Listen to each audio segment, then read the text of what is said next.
여러분 오늘 잘 지내셨습니까? 네, 오늘 산불 소식도 듣고요. 또 성도님들 가정에 여러 소식들을 들었는데요. 하나님께서 각 가정을 또 지켜주시고 은혜를 주시기를 원합니다. 오늘 여러분 어떻게 얼마나 바쁘게 사셨습니까? 우리가 하루에 주어질 일과대로 아침에 눈을 떠서 시작하면 하루가 금방 지나가는데요. 그렇게 생존이 최우선 과제였던 시대에는 공장에서 일하든 어디에서 일하든 이 일 저 일을 가리지 않았고, 그리고 그렇게 가족들을 희생하면서 살아왔습니다. 그런데 시대가 바뀌면서 요즘 세대는 내가 좋아하는 일을 하면서 살아야 하고 또 나를 챙기는 것이 가장 중요한 일이 되었습니다. 그것은 이기적으로 보일 수도 있지만 실상은 다른 차원에서 생존이 어렵기 때문입니다. 이전 시대에는 스카이라는 그런 마크만 찍히면 직장과 사회적인 그런 어떤 포지션이 어느 정도 보장이 되었지만 지금 세대에는 더 심한 경쟁 속에서 살고 있습니다. 그래서 학벌도 좋아야 되고 외모도 좋아야 되고 배경도 좋아야 되고 성품도 좋아야 되고 그렇게 모든 것이 다 좋아야 합니다.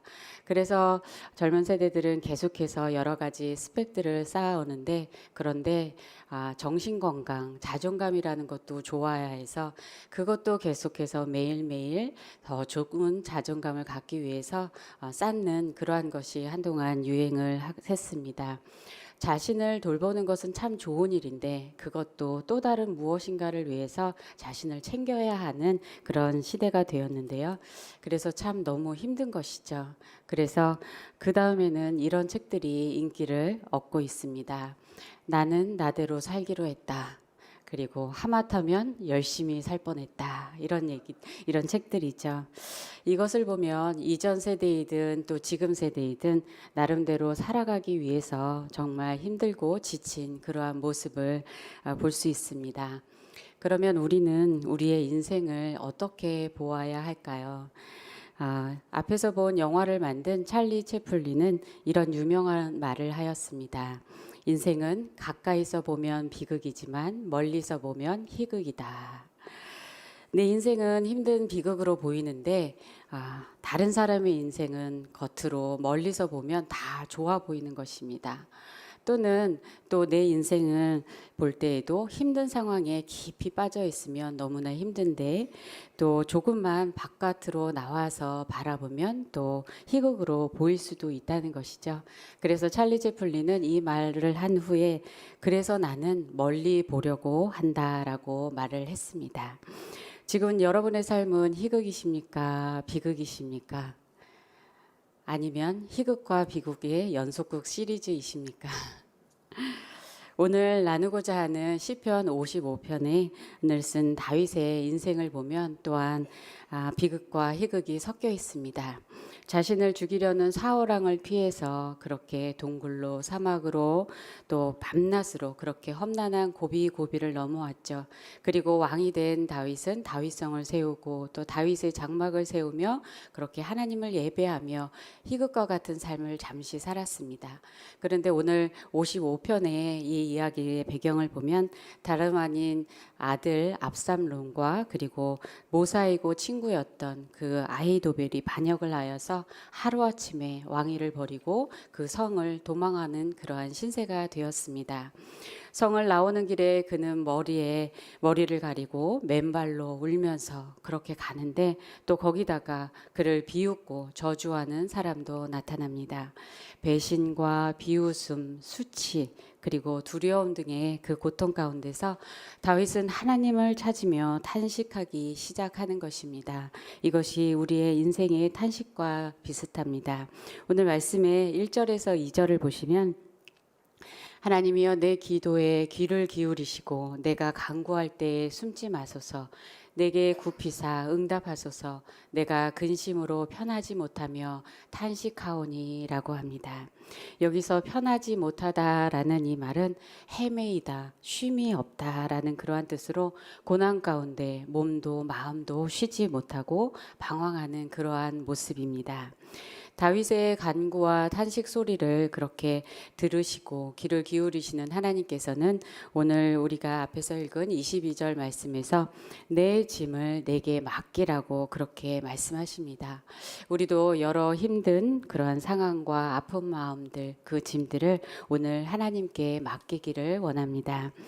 이를 위해서 먼저 우리는 어떤 짐들을 지고 있는지, 그리고 얼마나 많이 무겁게 짐을 지고 있는지, 그리고 그 짐을 지고 가고 있는 중에서도 어떻게 하나님의 말씀처럼 그렇게 맡기면서 쉴 수 있는지 그것을 나눠보고자 합니다. 먼저 우리는 여러 가지 짐을 지며 살아가고 있습니다. 예수님은 우리에게 수고하고 무거운 짐진 자들은 이라고 우리를 부르십니다. 신학자 칼슨에 의하면 그 원어로 볼 때 수고하다라는 이 말은 우리가 능동적으로 지는 그러한 짐을 가리키고, 또 무거운 짐이라는 그 말은 다른 사람들이 우리에게 주어지는 그러한 짐을 가리킨다고 설명합니다. 하지만 내가 짐을 지기 시작하였지만 어느새 어쩔 수 없이 지고 가는 그러한 짐이 되기도 하고, 또 때로는 내 짐인지 남의 짐인지 그렇게 구분하기가 어려울 때가 참 많습니다. 먼저 우리가 어떤 짐을 지는지 보면 첫 번째, 책임의 짐이 있습니다.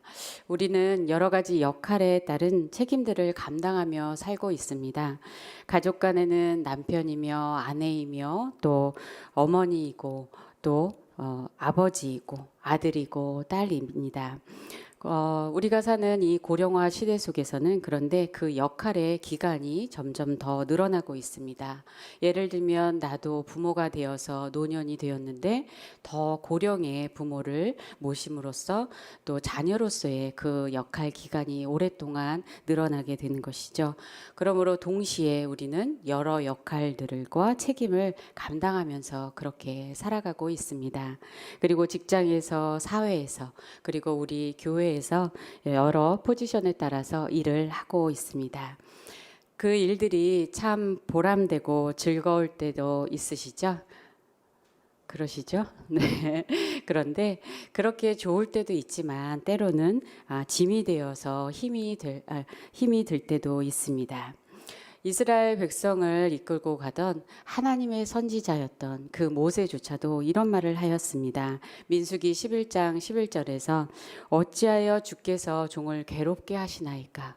어찌하여 내게 주의 목전에서 은혜를 입게 아니하시고 이 모든 백성을 내게 맡기사 내가 그 짐을 지게 하시나이까? 라고 합니다. 너무 힘이 드니까 하나님 왜 나를 괴롭게 하시고 왜 내가 그 짐을 지게 하십니까? 라고 하나님께 말하는 것이죠. 특히 그 짐을 나 혼자 그렇게 지고 가는 것처럼 느껴질 때 우리는 더 힘이 듭니다. 모세도 신명기 1장 12절에서는 그런즉 나 홀로 어찌 능히 너희의 괴로운 것과 너희의 무거운 짐과 너희의 다툼을 담당할 수 있으랴라고 말하였습니다. 혼자 짐을 감당할 수밖에 없는 그러한 환경에 있거나, 또는 최고의 그러한 탑 리더이거나, 또는 일찍 독립하여서 그렇게 자기 일을 스스로 감당하면서 살아온 사람들은 더 지쳐 있을 수 있습니다.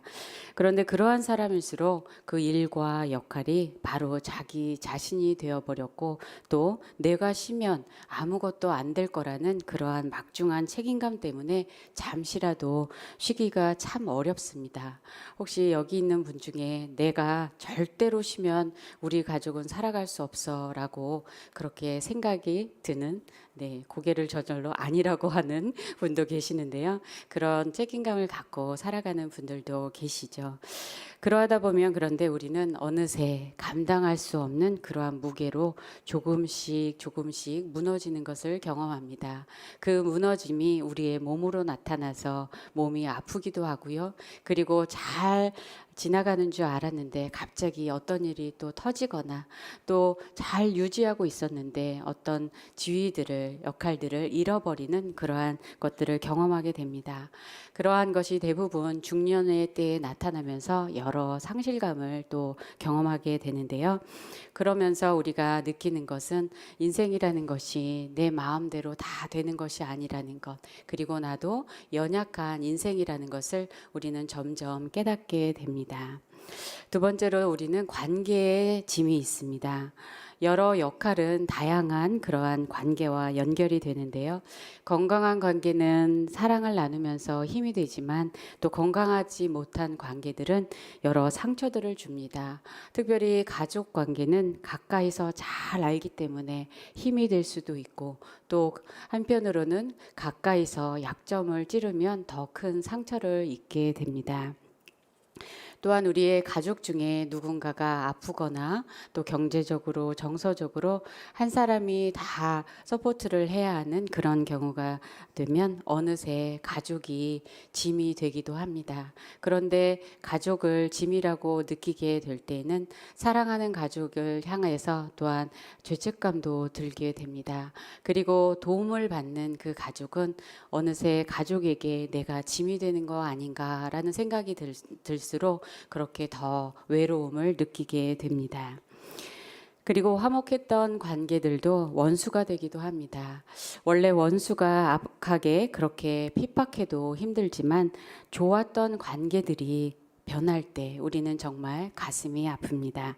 오늘 다윗의 경우도 아들과 친구로부터 배신을 당하면서 12, 13절에 이렇게 표현합니다.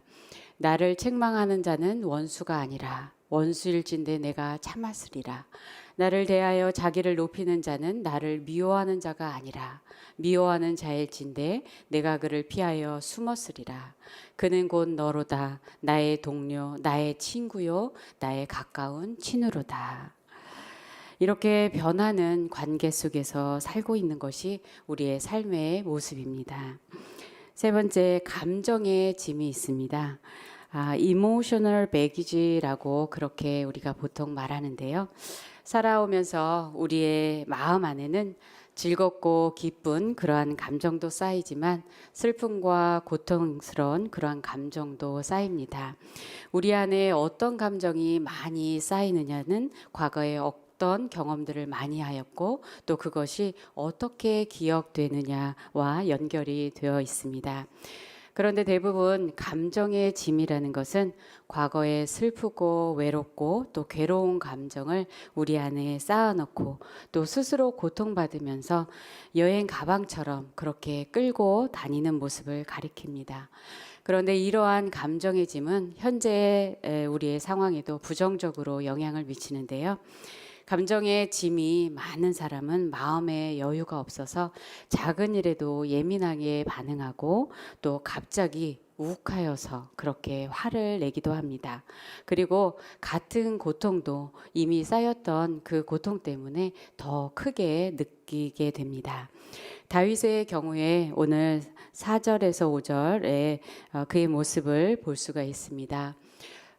내 마음이 내 속에서 심히 아파하며 사망의 위협이 내게 이르렀도다. 두려움과 떨림이 내게 이르고 공포가 나를 덮었도다.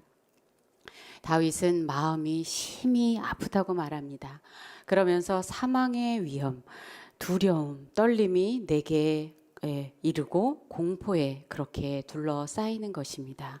많은 사람들이 고통스러운 그러한 경험들이 트라우마로 갖고 있고 또 비슷한 그러한 상황을 겪게 되면 공황장애를 겪는 그러한 것을 우리는 보고 있습니다.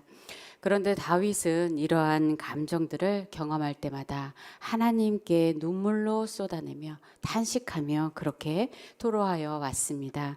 그렇기 때문에 다윗이 계속해서 그 길을 걸어갈 수 있었던 것입니다. 그런데 감정이라는 것은 보면 어떤 상황에서 우리가 느끼게 된 그러한 우리 자신의 한 부분이라는 것입니다. 내가 그렇다면 왜 이런 반응을 보이는지, 그리고 내 안에 쌓여 있는 감정이 무엇인지 우리는 잘 아는 게 필요합니다. 그것을 인정하면서 또 그것이 정화되고 치유되는 그것이 더 중요합니다. 네 번째로 죄의 짐이 있습니다. 우리의 영혼 깊이 우리가 알지 못하는 영역에서 죄와 관련된 그러한 짐의 무게가 우리에게 영향을 미칩니다. 우리 자신의 죄악이기도 하고요. 또 죄성을 가진 사람들 사이에서 벌어지는 악으로 인해서 경험하는 고통들이기도 합니다. 오늘 말씀의 9절 이하에서 보면 원수들과 악인들의 그 죄악된 모습을 보게 되는데요. 9절에서 보면 성내에서 강포와 분쟁을 보고, 또 10절에는 성중에는 죄악과 재난이 있다라고 말하며 11절에서는 악독이 그 중에 있고 압박과 속임수가 그 거리를 떠나지 않는다라고 말합니다. 우리는 이러한 죄악을 보면서 분노하지만 사실 우리도 죄를 지으며 살아왔습니다. 시편 38편 4절에서 내 죄악이 내 머리에 넘쳐서 무거운 짐 같으니 내가 감당할 수 없나이다 라고 합니다. 그리고 시편 40편 12절에는 죄가 나의 머리털보다 많으므로 내가 낙심하였다 라고 고백하는데요. 우리의 머리털보다 더 많은 죄, 그 죄악의 짐은 우리가 감당할 수 없는 것입니다. 바로 우리의 죄, 그리고 모든 사람의 죄악으로 인해서 우리의 삶에 고통과 죽음과 또 재난과 질병과 상처들이 들어오고 우리는 그 가운데에 살고 있습니다. 지금까지 나눈 것 외에 여러 짐들이 또한 우리에게 있습니다. 그러므로 고린도후서 5장 4절에서는 이 장막에 있는 우리가 짐진 것 같이 탄식한다라고 표현합니다. 이 땅의 장막에서 살아가는 동안에 짐을 지고 수고하며 살아가는 그러한 우리 인생의 모습을 말합니다. 그러면 그 짐이 나쁜 것일까요? 그 짐은 나쁜 것만은 아닌 것입니다. 바로 짐이란 우리 인생의 한 부분이고, 또한 우리가 짐을 통해서 살아가면서 중요한 것들을 배우기 때문입니다. 정호승 시인이 내 등에 짐이란 그러한 글을 썼는데요. 그 중에 일부분을 나누고 싶습니다. 내 등에 짐이 없었다면 나는 사랑을 몰랐을 것입니다. 내 등에 짐의 무게로 남의 고통을 느꼈고 이를 통해 사랑과 용서를 알았습니다. 이제 보니 내 등의 짐은 나에게 사랑을 가르쳐준 귀한 선물이었습니다. 내 등에 짐이 없었다면 나는 아직도 미숙하게 살고 있었을 것입니다. 내 등에 있는 짐의 무게가 나의 삶의 무게가 되어 그것을 감당하게 하였습니다. 이제 보니 내 등의 짐은 나를 성숙시킨 귀한 선물이었습니다. 내 등에 짐이 없었다면 나는 겸손과 소박함의 기쁨을 몰랐을 것입니다. 내 등의 짐 때문에 나는 늘 나를 낮추고 소박하게 살게 됩니다. 이제 보니 내 등의 짐은 나에게 기쁨을 전해준 귀한 선물이었습니다. 물살에 센 냇물을 건널 때는 등에 짐이 있어야 헛바퀴가 돌지 않듯이 내 등의 짐이 나의 불의와 안일의 물결에 휩싸이지 않게 했으며 삶의 고개 하나하나를 잘 넘게 하였습니다. 여러분이 지금까지 지고 온 그 짐은 여러분의 삶에서 어떤 역할을 하였습니까? 오늘 시인은 짐이 귀한 선물이었다라고 말하고 있는데요. 그렇다고 모든 짐을 선물처럼 다 반기면서 다 지고 싶지는 않습니다. 정호승 시인도 낙타가 쓰러지는 건 깃털같이 가벼운 마지막 짐 하나 때문이다. 사람의 일생은 어쩌면 무거운 짐을 지고 먼 사막의 길을 가는 낙타의 일생과 같을지도 모른다라고 말했습니다. 그러므로 우리는 져야 할 짐과 버려야 할 짐을 분별해야 합니다. 깃털같이 가벼운 그러한 짐 하나라도 더 얹으면 무너질 것 같은 그러한 분이 혹시 여기 계십니까? 누군가 짐을 더 얹을까봐 두렵고 또 더 이상 짐이 감당되지 않을 때 여러분은 어떻게 하십니까? 오늘 말씀의 6절에서 8절을 보면 다윗은 멀리 날아가 피하고 싶다고 말합니다.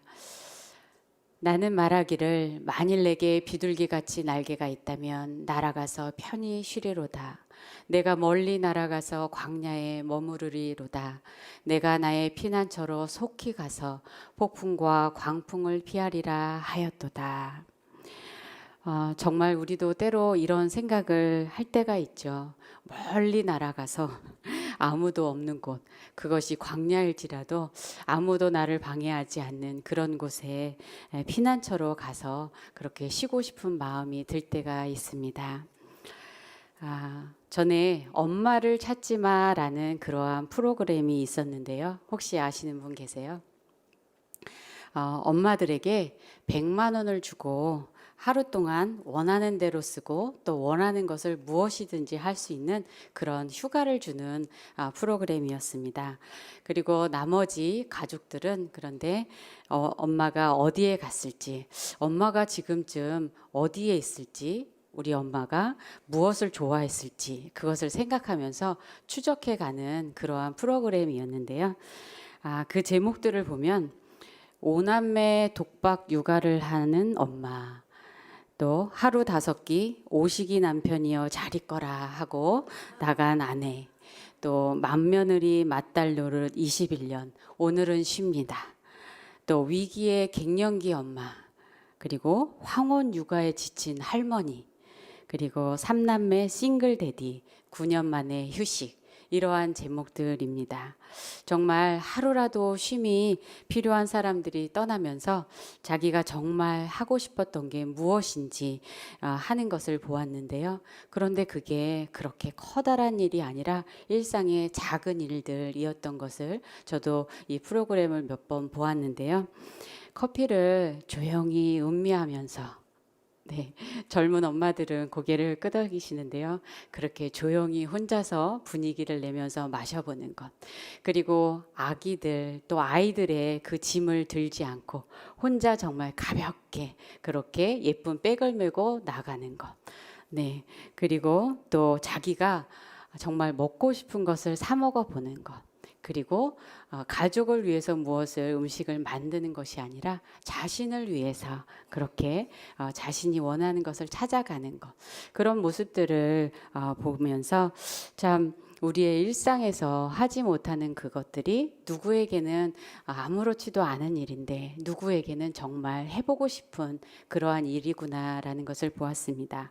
그리고 또 엄마를 찾아 나선 그 가족들은 엄마가 없는 그 자리를 또다시 생각하면서 엄마의 그 존재를 고마워하는 그러한 모습들을 프로그램을 통해서 보았는데요. 여러분도 혹시 하루만이라도 떠나고 싶으신가요? 어떤 분한테 이 이야기를 해줬더니 누가 100만 원을 주면 떠나겠다라고 그렇게 말하시더라고요. 우리는 가끔 여행으로 떠날 수는 있지만 현실을 다 버리고 떠날 수는 없습니다. 그렇다면 우리가 살아가는 길에서 버려야 할 짐을 버리면서 짐의 무게를 줄이는 것이 또한 지혜가 아닐까 생각해 보게 됩니다.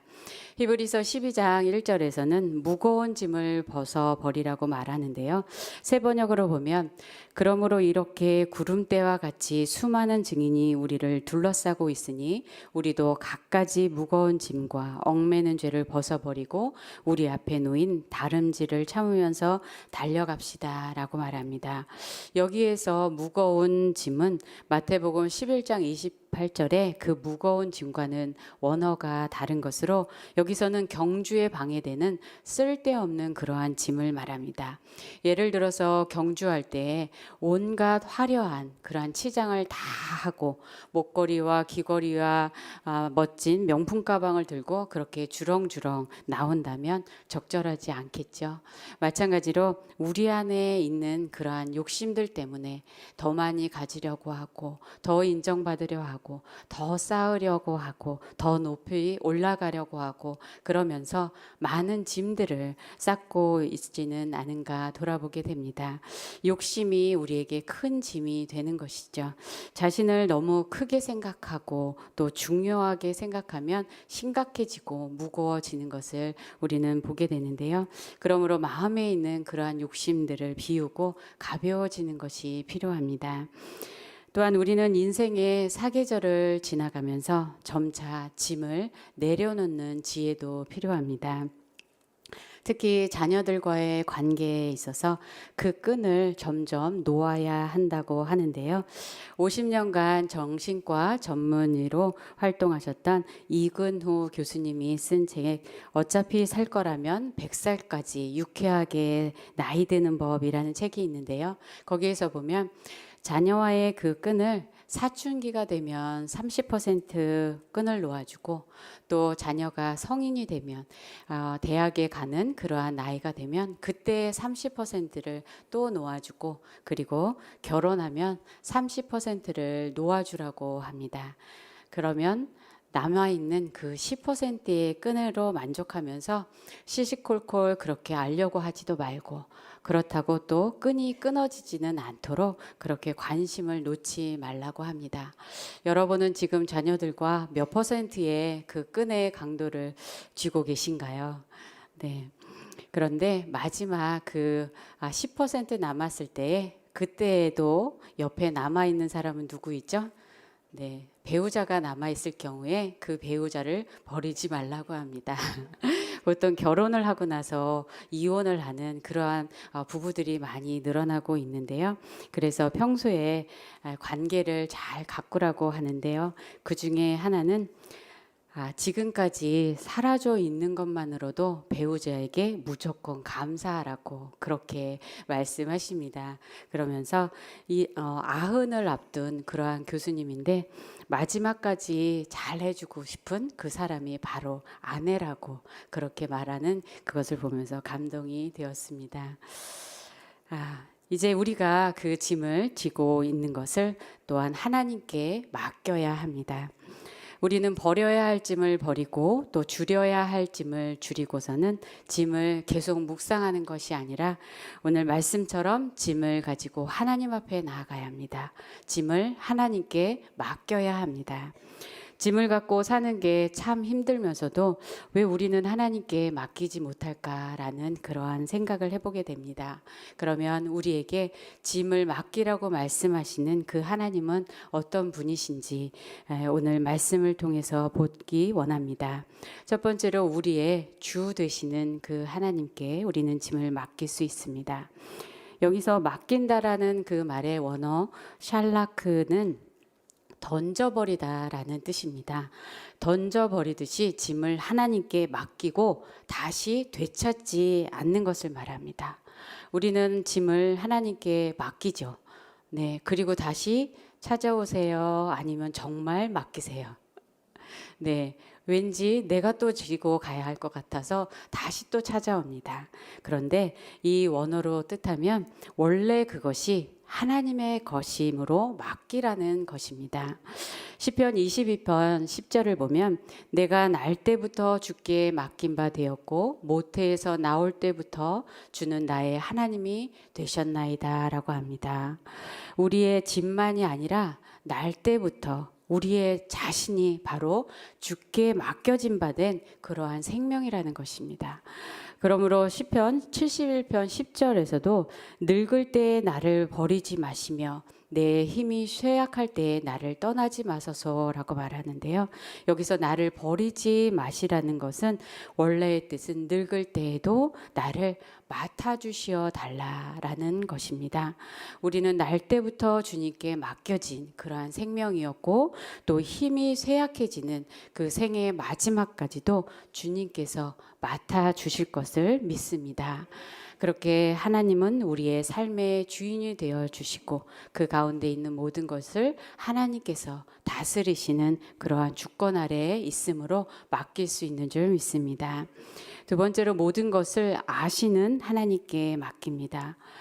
오늘 말씀에서도 계속 다윗은 하나님께 고통을 하나님께서 우리의 고통을 아시고 또 우리의 부르짖는 소리를 듣고 계신다고 말합니다. 17절에 보면 저녁과 아침과 정오에 내가 근심하여 탄식하리니 여호와께서 내 소리를 들으시리로다라고 합니다. 19절에는 옛부터 계시는 하나님이 들으시고라고 말을 하는데요. 다 설명하지 않아도 나보다 더 나의 깊은 그 마음까지도 아시며 나를 대적하는 자들이 어떠한지도 하나님은 다 알고 계십니다. 그들의 겉과 속이 어떻게 다른지조차도 하나님은 아시는 분이십니다. 우리의 상황이나 마음을 우리의 가족에게도 또 가까운 사람에게도 아무리 알려주고 설명해도 그렇게 못 알아주고 이해 못하는 그러한 것을 우리는 경험하게 됩니다. 여러분의 가족들은 또 배우자는 자녀들은 나의 마음을 잘 알아주고 계신가요? 네, 말 안 해도 알 거라고 우리가 기대하지만 말을 해도 잘 모르는 그러한 가족들을 우리가 함께 살고 있을 때가 있습니다. 그런데 우리의 마음을 잘 아시는 그러한 하나님이 계시니 우리는 위로를 받습니다. 우리를 사랑하시는 그 하나님은 우리와 함께 아파하시고 또 우리를 위해서 행하여 주실 것을 믿습니다. 세 번째로 우리를 구원하시는 그 공의의 하나님께 맡깁니다. 하나님은 우리를 치려는 여러 전쟁으로부터 우리를 구원하시는 하나님이십니다. 그러므로 18절에서 나를 대적하는 자 많더니 나를 치는 전쟁에서 그가 내 생명을 구원하사 평안하게 하셨도다라고 다윗은 고백합니다. 또한 하나님은 하나님을 경외하지 않는 그 대적자들을 심판하실 것입니다. 오늘 마지막에 23절을 보면 하나님이여 주께서 그들로 파멸의 웅덩이에 빠지게 하시리이다. 피를 흘리게 하며 속이는 자들은 그들의 날에 반도 살지 못할 것이나 나는 주를 의지하리이다 라고 합니다. 공의의 그 하나님을 믿음으로 우리가 대적들과 싸우는 것이 아니라 하나님이 싸우시도록 그렇게 맡길 수 있는 것입니다. 이러한 하나님께 우리가 짐을 맡길 때 하나님의 은혜를 우리는 경험하게 됩니다. 하나님께 짐을 맡기는 것도 감사한데 짐을 맡길 때 주시는 더 큰 은혜가 있습니다. 오늘 22절 말씀을 우리 함께 다 같이 봉독해 보겠습니다. 내 짐을 여호와께 맡기라. 그가 너를 붙드시고 의인의 요동함을 영원히 허락하지 아니하시리로다. 첫 번째, 우리를 붙드시는 은혜입니다. 여기서 붙들다라는 말은 붙들어 지탱해 주다, 홀드하다, 견디도록 붙잡아 주다라는 뜻입니다. 그런데 하나님께 짐을 맡기면 하나님께서 짐을 붙들어 준다는 것이 아니라 바로 우리를 붙들어 주신다고 말씀합니다. 문제가 아니라 우리를 붙들어 주셔서 견딜 수 있는 힘, 지탱할 수 있는 그 힘을 우리에게 주시는 것입니다. 그래서 고난을 잘 지나갈 수 있게 하시는 것이죠. 바로 지탱하는 그 힘은 우리 자신에게서 나오는 것이 아니라 하나님께로부터 나온다는 것입니다. 짐을 견딜 수 있는 힘, 그 힘의 근원이 되시는 하나님께서 우리 모두를 날마다 붙들어 주시는 그 은혜로 함께하여 주실 줄 믿습니다. 두 번째로 우리를 요동하지 않게 하시는 은혜입니다. 여기서 요동하다라는 말은 흔들리다, 미끄러지다, 넘어지다라는 그러한 뜻입니다. 하나님은 우리를 흔들리지 않게, 넘어지지 않게 해주십니다. 지탱하고 견디는 그러한 힘을 주셨는데 이제 그 힘을 가지고 중심을 갖고 가게 하시는 것입니다. 특히 마음이 요동하지 않게 붙잡아 주시는 은혜입니다. 헨리 나우에는 이렇게 말하였습니다. 영적인 삶은 중심에 이르는 여정이다. 거기 중심부에서부터 우리는 하나님의 사랑만이 아니라 고통을, 세상의 희망만이 아니라 세상의 고통을, 어둠을 뚫고 들어오는 빛만이 아니라 우리 삶의 고통을 접한다. 많은 방해거리가 우리를 잡아당겨 중심에서 멀어지게 하고 무수히 많은 것이 말 그대로 우리를 점령하고 있다. 영적인 삶은 그 모든 것을 물리치는 여정이다. 그렇게 여러 상황 가운데 우리의 마음에 있는 그러한 중심을 흔드는 여러 상황들 가운데에서도 우리의 마음의 그 중심이 하나님께 늘 가 있어서 하나님과 늘 연결이 되어 있어서 그렇게 우리의 중심이 흔들리지 않는 그러한 요동하지 않는 삶을 살아가도록 하나님께서 은혜를 주신다는 것입니다. 세 번째로 결국은 우리의 믿음을 키워주시는 은혜입니다. 시편 55편의 말씀은 1절에 하나님이여 라는 그러한 부르짖음과 탄식으로 시작되었는데요. 마지막은 바로 23절에 나는 주를 의지하리이다 라고 마쳐집니다. 그 하나님과 또 주를 의지하겠다는 고백 사이에 많은 아픔과 배신과 또 악의 모습과 전쟁 같은 상황들이 펼쳐졌습니다. 우리가 겪고 있는 많은 어려움들도 함께 파노라마처럼 지나가는 것 같습니다. 그런데 하나님은 짐이 얼마나 많고 또 얼마나 무거운지보다 결국은 우리를 붙드시고 요동하지 않게 하시는 은혜를 주셔서 우리의 믿음의 강도와 믿음의 깊이와 믿음의 크기를 키워주시는 줄 믿습니다. 그러므로 다윗처럼 우리도 모든 상황들 가운데서도 나는 주를 의지하리이다 라고 믿음으로 고백하는 그러한 우리 모두가 되기를 소원하고 축복합니다. 그리고 하나님은 하나님께 짐을 맡기고 의지할 때 쉴 수 있는 그러한 은혜도 주십니다. 짐을 지고 감당할 그 은혜도 그 힘도 주시지만 때로는 쉬어도 괜찮다고 그렇게 말씀하십니다. 세상의 일은 해도 어떻습니까? 끝이 없습니다. 그리고 사람들은 쉬라고 하지 않습니다. 쉬라고 하면서도 또 일을 계속해서 줍니다. 요즘에 제가 조금 아팠던 적이 있는데요.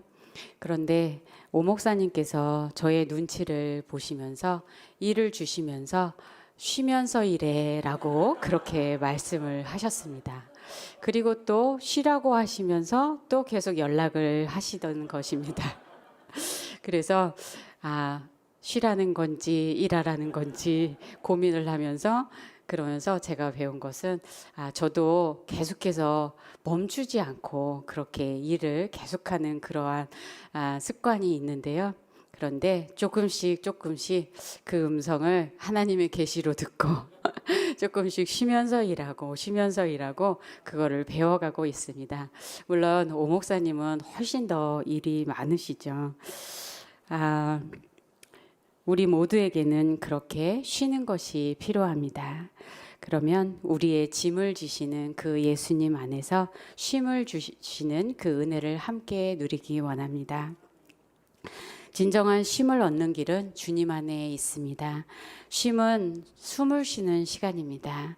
우리 안에 힘든 것들을 다 내쉬고 또 주님의 생명으로부터 그렇게 우리의 영혼이 숨을 쉬게 됩니다. 또 쉼은 공급을 받는 시간입니다. 주님께 짐을 맡기고 주님 안에 있는 그 풍성한 사랑과 그 기쁨과 또 그 평안을 공급받으면서 우리는 힘을 얻습니다. 그렇게 하루에도 여러 번 잠깐씩 멈추면서 우리는 쉴 수 있습니다. 그러면서 우리의 몸도 또 멈추어서 쉬는 것이죠. 오늘도 참 좋으신 예수님은 우리에게 수고하고 무거운 짐진 자들아 다 내게로 오라 내가 너희를 쉬게 하리라 라고 말씀하십니다. 어렸을 때 기억 중에 책가방을 메고 다니는 저를 보면서 저희 아버지는 늘 저에게 우리 딸 가방이 왜 이렇게 무거워? 책이 들어있는 거야, 돌덩이가 들어있는 거야, 이렇게 많이 안쓰러운 표정을 지으시면서 말씀하실 때가 있었습니다. 저는 키도 작은데 열심히 공부한다고 또 책가방을 엄청나게 큰 가방을 사고 무거운 책들을 쥐면서 다녔었습니다. 그리고 아버지는 가끔씩 가방이 무거우니까 나한테 달라고 그렇게 말하는데도 내 짐은 내가 져야지라는 그런 생각을 가졌던 저는 그 가방을 열심히 메고 다녔습니다. 그런데 어느 날에는 가방이 갑자기 가벼워지는 것을 경험하였습니다. 고개를 돌려서 이게 무슨 일인가 하고 옆에 있는 아버지를 보았더니 아버지가 가방 끈에 그 위를 붙잡고 이렇게 위로 들어주고 계신 것이었습니다. 그리고 멋쩍게 그렇게 웃으시던 아버지가 기억이 납니다. 여러분도 이런 경험이 있으시죠? 하나님 아버지께서도 우리의 짐을 들어주고 싶으셨습니다. 그래서 아들을 우리 가운데 보내시고 예수님께서 이 땅에 오셔서 친히 나무에 달려 그 몸으로 우리의 죄짐을 담당하셨고 또 우리의 질고를 지고 또 우리의 슬픔을 당하여 주셨습니다. 그렇게 우리의 짐을 대신 지신 예수님이 우리와 함께 하십니다. 홀로 무거운 짐을 지으며 걷고 있다고 생각될 때에 그럴 때가 있으신다면 시선을 돌려서 날마다 우리의 짐을 지시는 그 주님을 바라보기를 원합니다. 그리고 길을 가끔씩 멈추어서는 쉼을 주시는 그 주님의 은혜를 충만히 누리고 그리고 다시 일어서서는 우리를 붙잡아 주시고 요동하지 않게 하시는 그 은혜로 나아가면서 끝까지 승리하는 저와 여러분이 되기를 소원하고 축복합니다.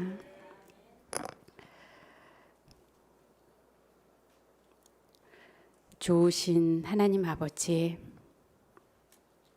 아버지의 사랑과 은혜에 감사합니다. 지금까지 걸어온 길 기쁨도 있었지만 많이 힘들고 아프기도 했습니다. 그 가운데 우리를 붙잡아 주시고 일으켜 주셔서 여기까지 오게 하심에 감사합니다. 외롭고 지쳐 있을 때에도 아버지께서 옆에서 늘 함께하여 주셨음에 감사합니다. 오늘 주신 말씀처럼 이 시간 우리의 짐을 아버지께 내려놓고 맡깁니다. 아버지 하나님께서 다스려 주시고 인도하여 주시옵소서. 날마다 우리를 붙잡아 주시고 요동하지 않게 하셔서 그 힘으로 나아가게 하여 주시고 멈추어야 할 때 멈춰서 주님을 바라보고 주님 안에서 쉼을 누리며 살아가도록 우리를 인도하여 주시옵소서. 우리의 짐을 대신 지시고 우리에게 참 평안과 쉼을 주시는 주님께 감사하며 예수님의 이름으로 기도합니다.